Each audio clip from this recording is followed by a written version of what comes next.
My last recorded message for the DASA website was a while ago before the coronavirus lockdown took place, so it seems appropriate to make a further recorded message.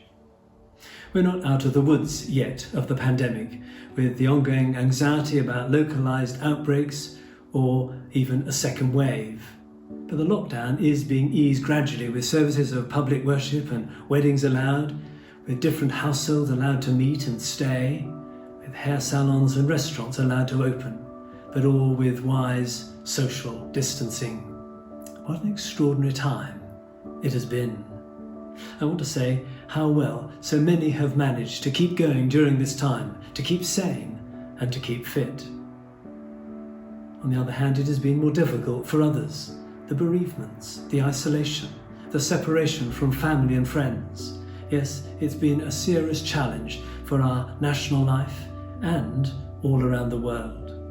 So let me begin with a massive thank you to so many around the diocese for the energy, creativity and adaptability that has been displayed during this lockdown in ensuring that church life remains open. Yes, buildings have been closed, but church has remained open.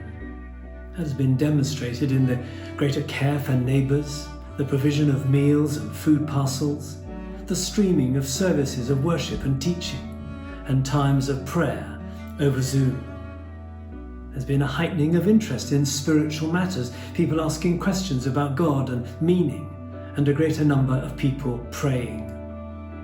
The spiritual temperature seems to have been rising. People have been focusing on the things that really matter. Families have been seen out together.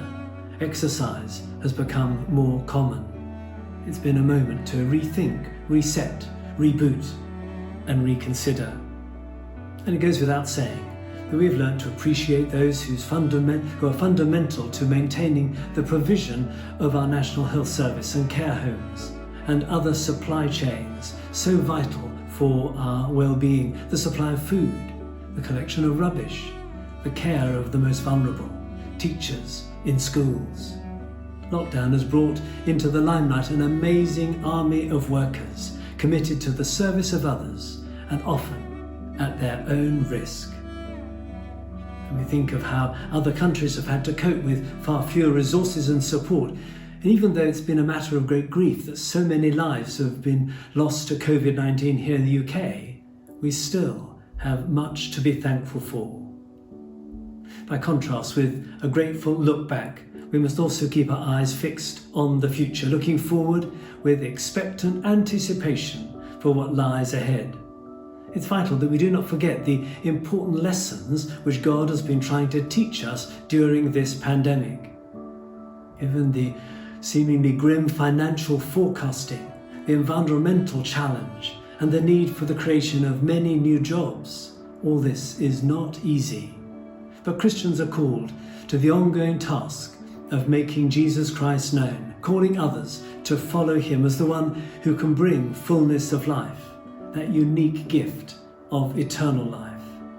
And to make that message credible, we serve the whole community, seeking justice, peace and love, seeing his kingdom be established in communities and individual lives. Our passion for others is to hear and receive that gospel message of salvation found in Jesus Christ, and that remains undimmed. We're undeterred. We are resolute. We continue with embedding Vision 2026 into our DNA as a diocese, promoting healthy churches that have a transformative impact on their wider communities. And we do so by making disciples, being witnesses, growing leaders, and inspiring young people for the future. Thank you for listening.